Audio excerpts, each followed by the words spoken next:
오늘은 창세기 5장 1에서 32절까지 아담의 계보에 대해서 기록된 말씀입니다.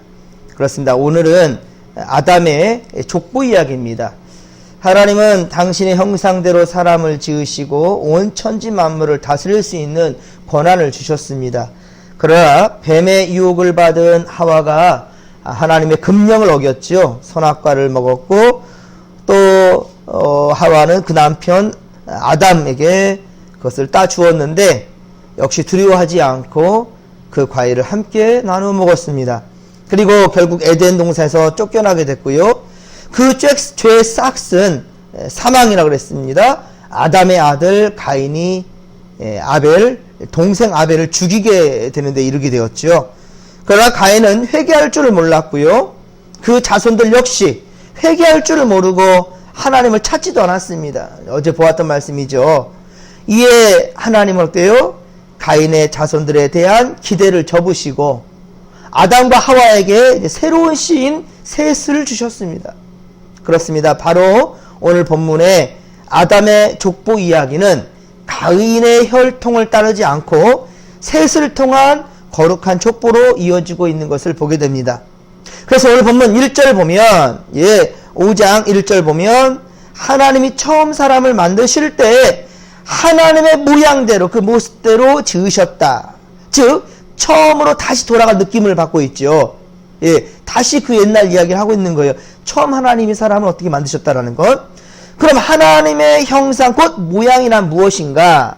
자, 이것은 하나님이 눈이 2개요, 입이 하나고 귀가 2개고 이 외적인 모습대로 만들었다는 이야기가 아닙니다.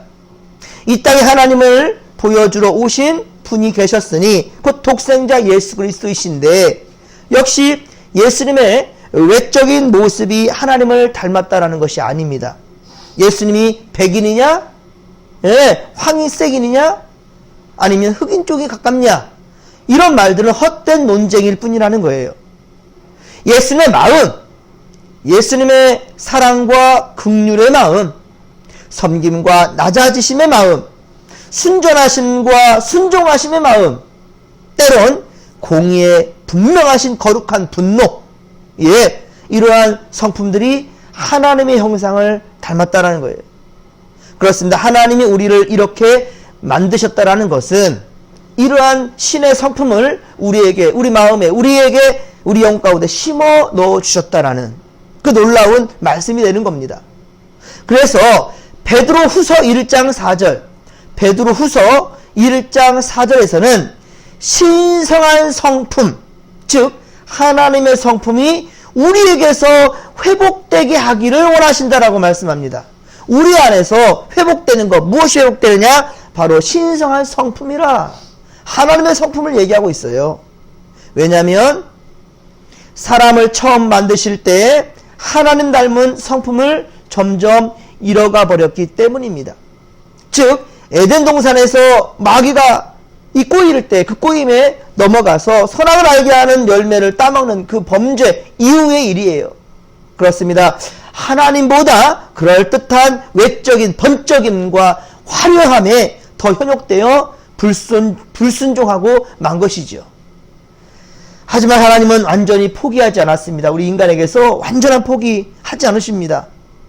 가인의 혈통으로 안 되는 것을 지켜보시다가 이제는 새로운 씨 셋을 주시고, 자, 그 주시되 3절에 한번 보십시오. 3절. 아담은 130세에 뭐라고요? 자기의 모양 곧 자기의 형상과 같은 아들을 낳아 이름을 셋이라 하였다 라고 기록하고 있습니다. 여러분, 아담이 누구의 형상대로 지음받았다고요? 하나님의 형상대로요. 다시, 아담은 하나님의 형상대로 지음받았습니다. 자, 그렇습니다. 그러면 하나님의 형상대로 지음받은 이 아담 또한 역시 자신의 형상과 같은 아들을 낳아 셋이라고 하였으니, 그러므로 셋은 곧 누구의 형상? 하나님의 형상이 되는 거지요. 하나님의 형상대로 지음받은 셋이 되는 거예요. 그리고 마침내 이 망가진 하나님의 형상을 회복시키러 오신 분이 있었는데 그분이 바로 누구시다? 예수 그리스도가 되는 겁니다. 사람이 사람답게 살라고, 예, 사람이 사람답게 살라고, 짐승의 수준에서 벗어나서 살으라고. 그래서 예수님은 오실 때 보십시오. 태어나신 곳이 바로 어디였습니까? 마구간이었습니다. 누이신 곳은 어디였습니까? 말 밥그릇이었어요. 말 구유였습니다. 예, 즉 짐승 같은 우리의 먹거리로 오셔서, 예, 친히 제물이 되어주시고 성찬을 통해 우리 안에 거하신 거예요. 또한 몸의 먹거리가 중요하듯이 영혼의 먹거리인 바로 말씀을 우리에게 주신 겁니다. 때문에 우리는 매일같이 말씀을 먹어야 되는 거예요.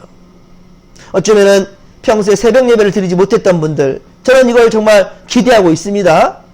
매일같이 말씀을 녹음해서 어땠든지, 예, 여러분들에게 말씀을 동일하게 먹이기 위해서 최선을 다하고 있습니다. 아실런가 모르겠어요. 예, 그동안 새벽 예배를 드리지 않았던 분들도 매일같이 큐티 하나님의 말씀을 받고 깨닫는 그런 시간들을 가져간다는 것, 참 저는 이것이 오히려 코로나 바이러스 때문에 유익을 찾는다면 그 점이라고 생각이 됩니다. 뭐 어느 교회들은 그냥 간단하게 각자 기도하는 걸로 끝나기도 하지만 저는 좀 고집을 부려봅니다. 그런 마음을 하나님 주신 것 같아요. 모든 성도들이 함께 영적인 먹거리인 하나님의 말씀을 먹게 하기 위한 이런 마음 가운데 여러분 함께 동참해 주시고 최선을 다해 주시기를 간절히 빌고 소망합니다. 사랑하는 성도 여러분, 우리는 세상에 살아가지만 여러분 결코 세상에 동화되거나 물들어갈 수가 없어요. 그런 존재가 아닙니다. 그런데 수단과 방법을 가리지 아니하고 무조건 이기면 되고 내가 살아남기 위해서는 서로를 밟고, 예, 일어서고 물고 뜯어 상처를 줘도 괜찮다. 그런 이기적인 사고가, 예, 우리를 지배하는 이런 세상. 그러나 그렇게 지배함을 받으면 안 된다라는 거예요. 이 어두움을 가지면 이 세상 가운데서도 여러분 분명한 것은 예수님의 생각, 설령 내게 손해본단다 할지라도 함께 살아가는, 더불어 살아가는 세상을 만들어간다 한다면 그 길을 택하라고 주님 말씀하시는 거예요. 예. 그러면 우리도 만약에 이렇게 육체적인, 예, 정욕대로 살아가는 사람들이 돼버린다면 그냥 무조건 이기면 되고 1등이면 된다고 생각하는 그런 세상 가운데 우리가 동화된다면, 그러면 우리도 회개할 줄을 모르는 가인과 그의 후손들과 다를 바가 없어요. 예, 가인의 제사를 드리는 사람들과 다를 바가 없단 말입니다. 그러나 우리는 분명 하나님의 형상대로 지음받은 사람들이라는 것을 여러분들 절대로 잊으면 안 된다는 겁니다. 창세기 4장 25에서 26절에 보듯이 아벨, 즉 하나님께 거룩함으로 예배할 줄 아는 바로 아벨 같은 자들이 된다는 거예요. 또한 그를 대신한 셋의 후손들처럼, 예, 여호와 하나님을 찾고 부르고 하나님을 경외하는 자들이 되어야 된다라는 것입니다. 오늘 본문 2절에 보면 하나님이 그들에게 뭘 주셨다고요? 복을 주시고 그들의 이름을 뭐라고 그랬다고요? 사람이라 일컬으셨다라는 거예요. 여기 복을 주셨다라는 말은 창세기 1장 28절에 가보면 하나님께서 사람을 지으실 때 이 말씀을 하셨습니다. 복을 주셨다라는 거예요. 어떤 복을 주셨냐? 생육하고 번성하여 땅에 충만하라 라고 주님은 말씀하시면서 복을 주십니다. 그렇습니다. 하나님께서 인간에게, 이 사람에게 복을 주셨다라는 말은 오직 하나님께 감사와 찬양을 돌릴 수 있는 그런 존재로 만들어 주셨다라는 겁니다. 그리고 창세기 2장 19절에 보면 하나님은 각종 들짐승들과 공중의 각종 새들을 아담이 이름을 직접 짓도록 그런 권한을 위임해 주셨습니다. 그러니까 하나님이 하실 일을 아담에게 위임해 주셨어요. 네 마음대로, 네 뜻대로 한번 이름들을 지어봐라. 하지만 오직 뭐라고요? 오직 인간의 이름만큼은 누가 지었습니까? 하나님이 지으셨어요. 오늘 보면 2절에 보십시오. 예, 하나님이 그들에게 복을 주시고 그들의 이름을 사람이라 일컬으셨다. 사람이라 이름을 주신 것은 바로 하나님이 주신 거예요. 하나님이.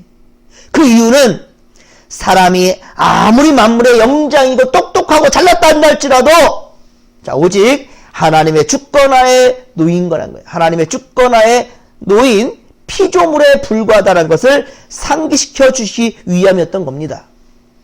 이제 아담의 계보는 가인을 통하지 않고 어때요? 새로 주신 셋을 통해 이어져 가는 것을 오늘 본문을 통해서 우리가 확인해 볼 수가 있어요. 그리고 4절 이하에 보듯이 아담은 그 후에도 어때요? 800년을 더 살면서 자녀를 낳았으며 930세를 살고 죽었습니다. 또한 셋도 수많은 자녀들을 낳았습니다.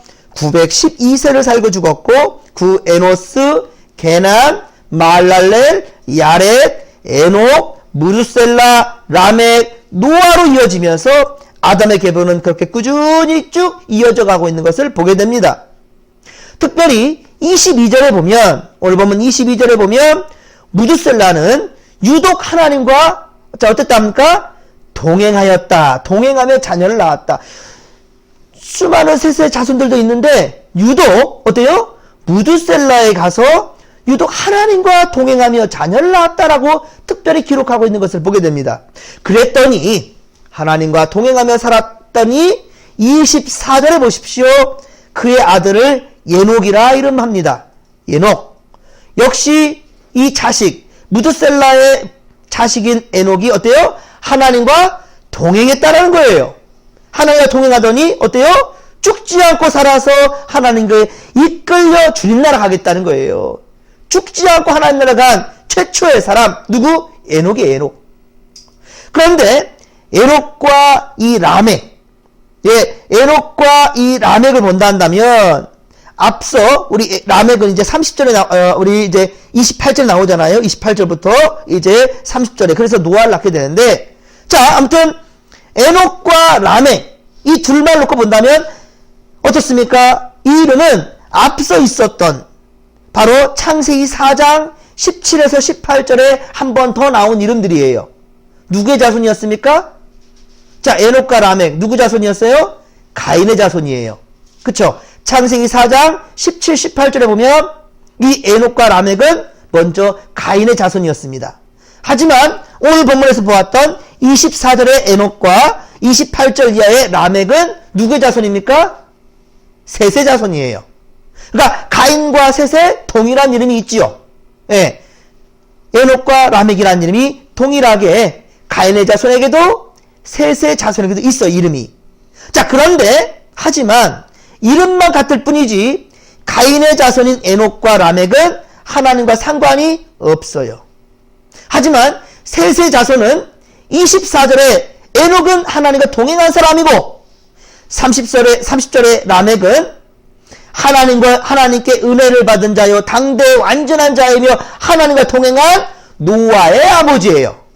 그 이야기는 창세기 6장 8, 9절 창세기 6장 내일 보겠지만 창세기 6장 8절에 보면 그러나 노아는 여호와께 은혜를 입었더라. 9절에는 자 노아의 족보를 얘기 나가기 전에 노아는 의인이요 당대 완전한 자라. 그는 하나님과 동행했다. 동행 똥을 맹하십시오. 동행.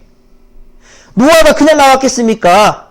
바로 노아의 아버지의 모습을 보고 듣고 배우면서 하나님과 동행하게 됐다는 것이지요. 때문에 라멕에 대한 구체적인 얘기는 없지만요. 라멕 또한 역시 그런 인생을 살았을 거예요.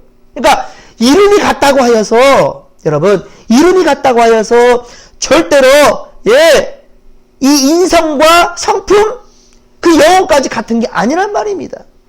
에녹과 라멕 특별히 가인의 자손과 또 셋의 자손을 특별히 한번 보시기 바랍니다.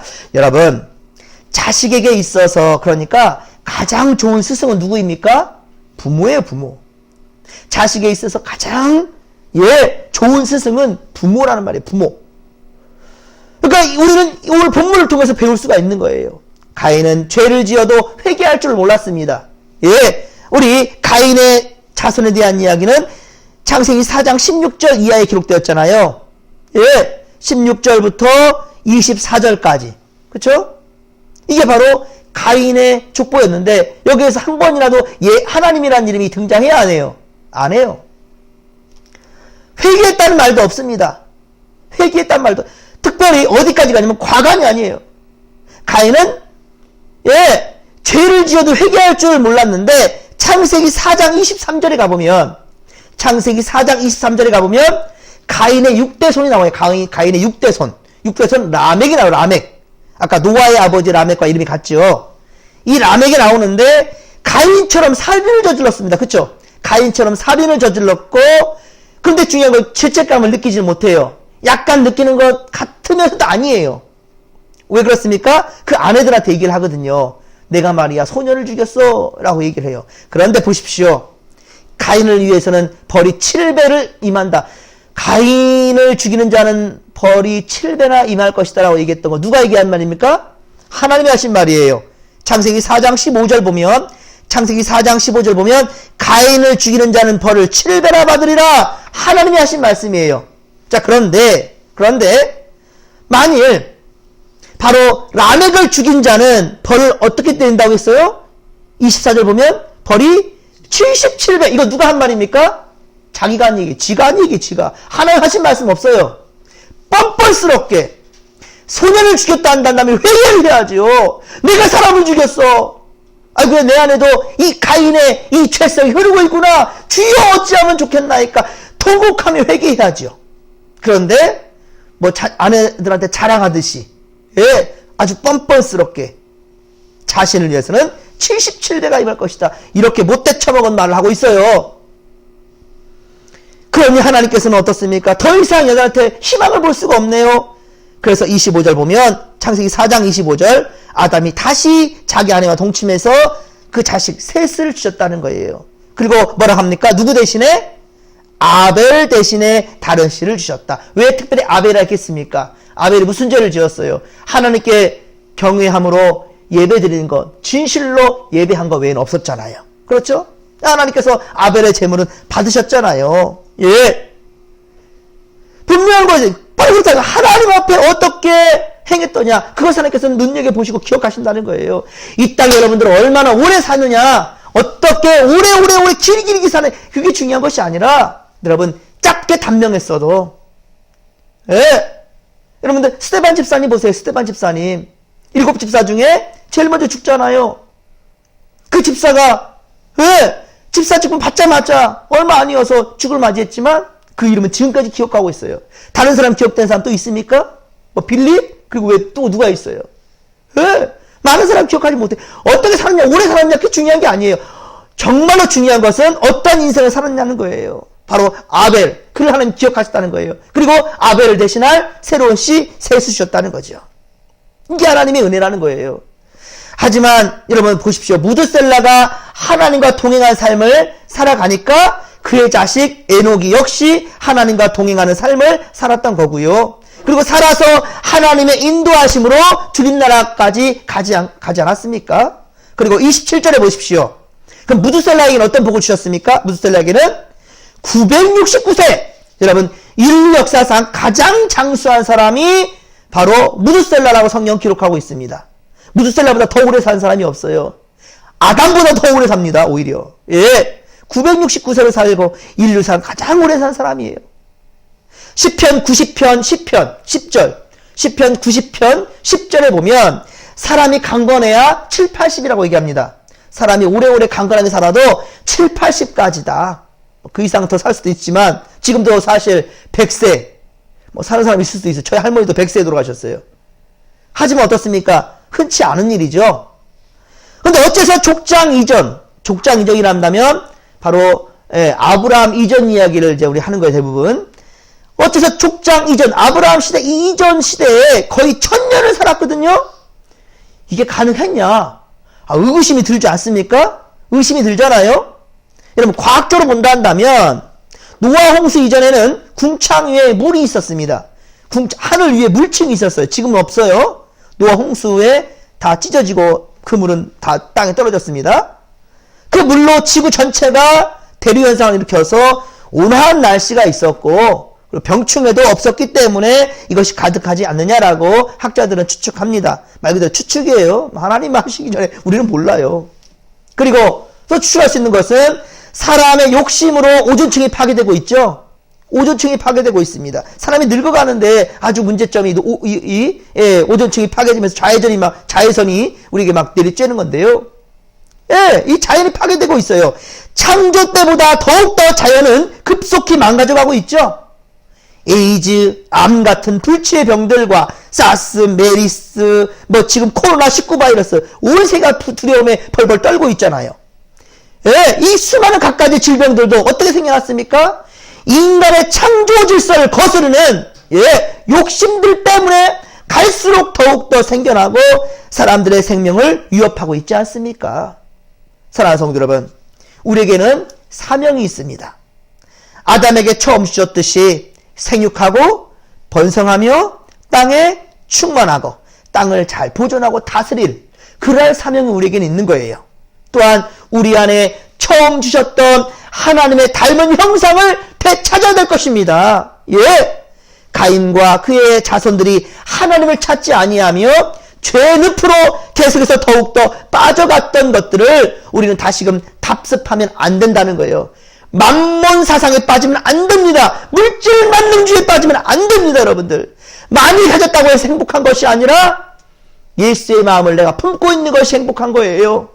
적게 가져도 마루떡 한 조각만 갖고 있어도 다투지 아니하고 사는 것이 행복이라는 겁니다. 여러분, 새로운 씨, 셋, 그리고 이 땅에 다시 소망을 주시기 위해서 오신 예수 그리스도, 바로 주님의 마음을 다시 배워 세상을 사랑하며 품어내는, 우리가 정말 이 세상을 아름답게 품어낼 수 있는 그런 믿음의 권속들이 다 되어야 할 것입니다. 오늘로 사순절 33일째를 맞이합니다. 여러분, 예수님의 십자가를 묵상하며 주님의 나라, 이 땅에 이루어져가는, 주님의 나라가 이 땅에 이루어져가는, 그런데 가장 쓰임받는 주의 백성들이 바로 우리 진목교회 성도들이 되기를 주님의 이름으로 간절히 축원합니다. 축원합니다.